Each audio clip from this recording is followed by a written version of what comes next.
Marguerite Peggy McMurray, born on November 22, 1919, made Biloxi, Mississippi her home in 1968 after moving there with her husband, retired Air Force Colonel James E. Mayden. The couple settled on Hickory Hills Circle, their house overlooking the 10th hole of the Sunkist Country Club golf course.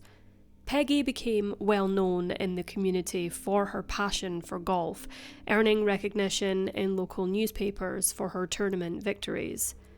Beyond competing, she was deeply involved in the club's social life, serving as president of the Sunkist Country Club Auxiliary and regularly organising gatherings and events for its members.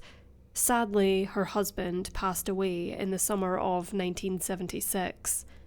On the afternoon of April 30th, 1980, Peggy spent time with friends at her next-door neighbour's home, enjoying cocktails and conversation. At about 7:15 p.m, she excused herself, mentioning she planned to head back and make a hamburger for dinner.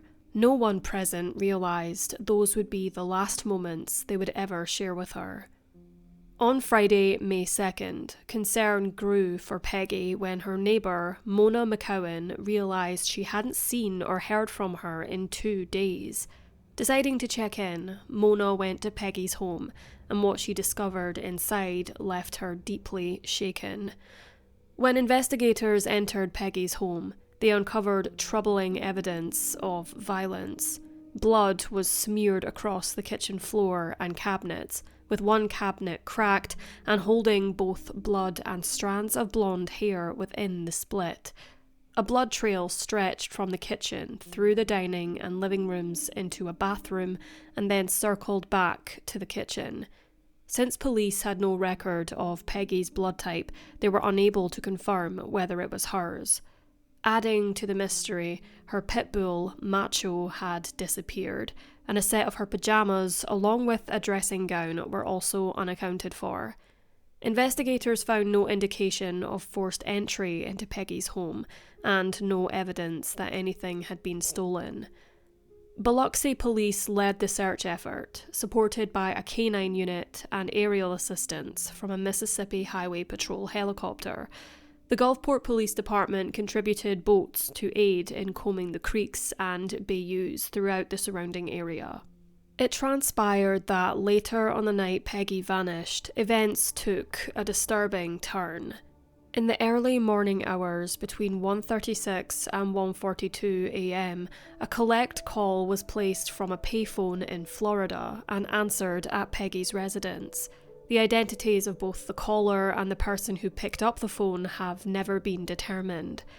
Around 1:50 a.m, an off-duty sheriff's deputy working as a security guard at the Holiday Inn in Biloxi observed a man parking Peggy's white 1974 Buick Rivera with a red pinstripe in the motel lot before walking away into the night.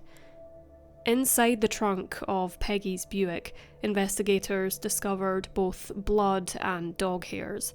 The wires to the taillights were dangling loose, leading authorities to suspect that Peggy had been locked in the trunk while still alive and had tried to pull the wires free in a desperate attempt to draw attention and call for help. Remains of a dog were found washed up along Back Bay, though authorities were unable to confirm whether they belonged to Peggy's dog.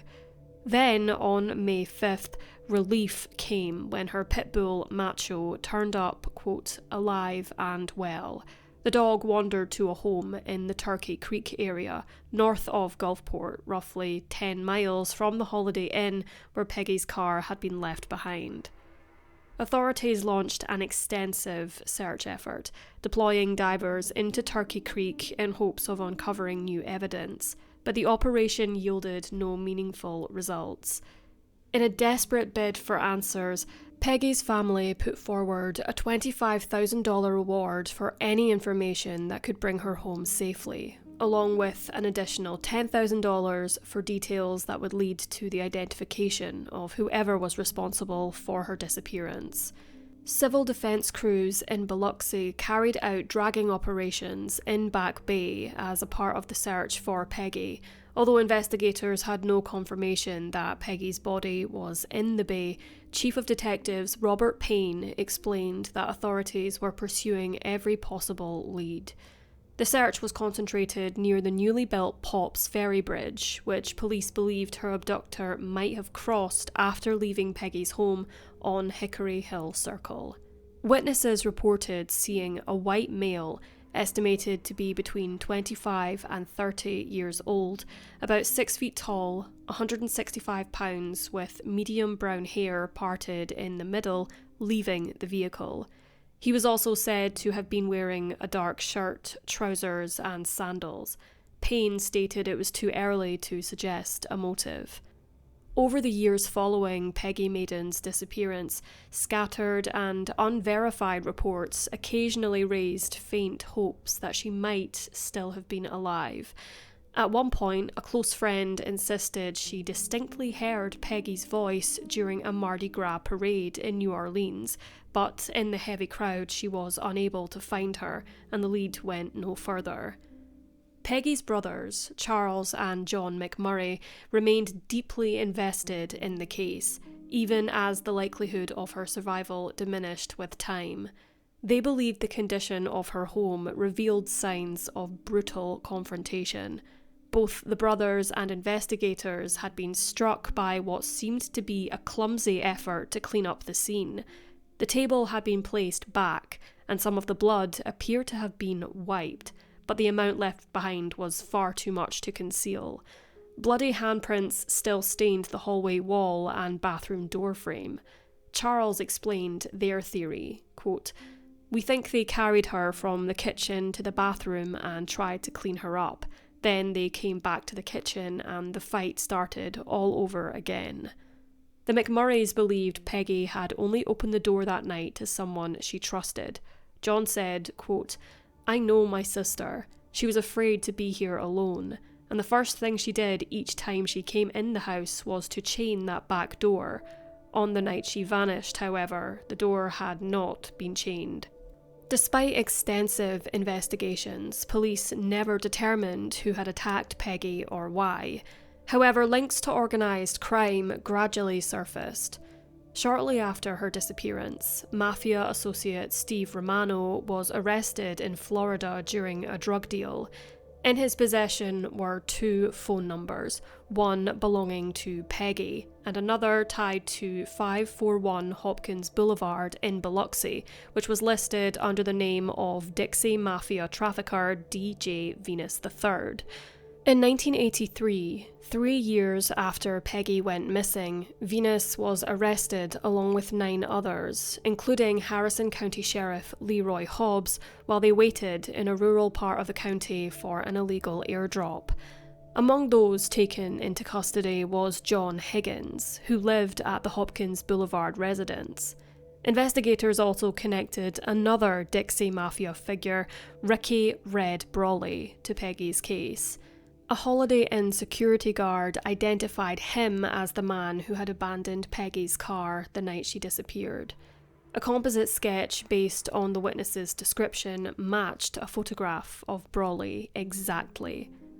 Police described Brawley as a member of a Dixie Mafia, quote, travelling hit team. By the time investigators linked him to Peggy's disappearance, however, Brawley was already dead, shot and killed by FBI agents during an armed robbery in Arkansas.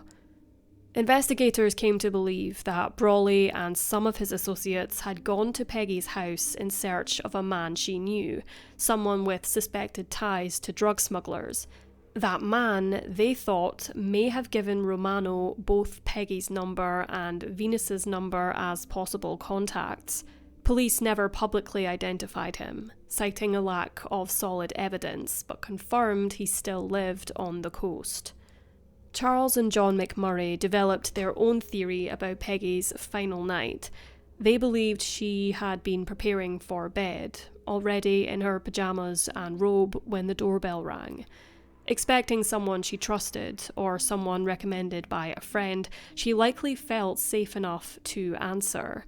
Quote, "The only time she would let anyone into the house after she was ready for bed would be if it was someone she knew," John said.